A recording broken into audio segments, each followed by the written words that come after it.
Occasion ఏదైనా location ఎక్కడైనా తెలుగువారి వేడుక అంటే ఆలివ్ మిఠాయి ఉండాల్సిందే. మిఠాయి అంటే ఆలివ్.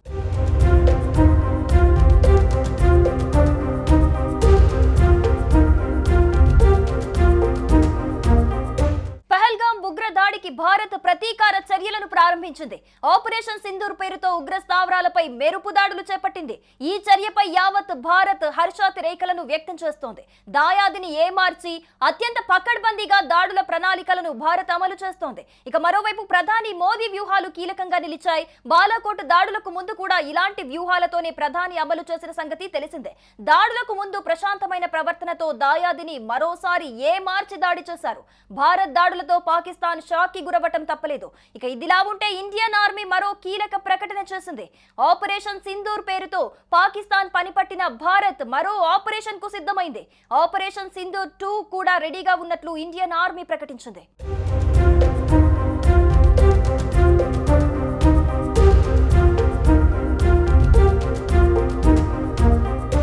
ఆపరేషన్ సింధూర్ పై ప్రధాని మోదీ అధ్యక్షతన భద్రతా వ్యవహారాల కమిటీ భేటీ అయింది. రక్షణ శాఖ మంత్రి రాజ్నాథ్ సింగ్, కేంద్ర హోంమంత్రి అమిత్ షా ఆపరేషన్ సింధూర్ వివరాలను మోదీకి వివరిస్తున్నారు.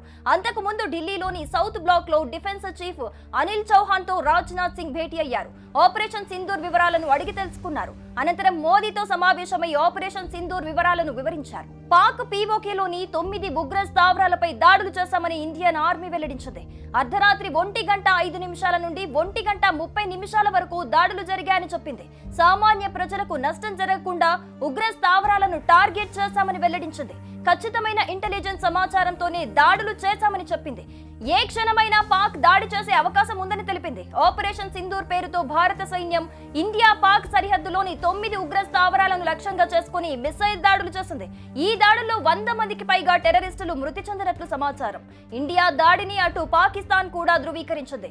ఇండియాకు ఏ క్షణంలోనైనా బుద్ధి చెబుతాం, ప్రతీకార దాడి చేస్తామని హెచ్చరించింది.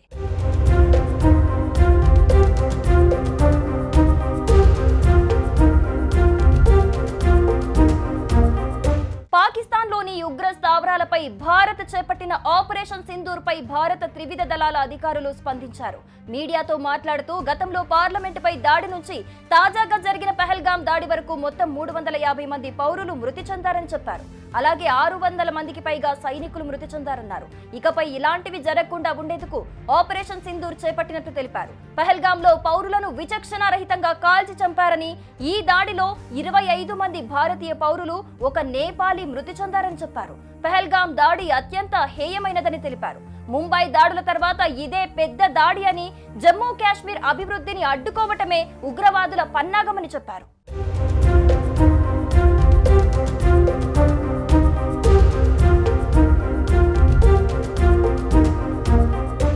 సుమన్ టీవీలో మీ పర్సనల్ అండ్ బిజినెస్ ప్రమోషన్స్ కోసం కింది నెంబర్కి కాంటాక్ట్ చేయండి.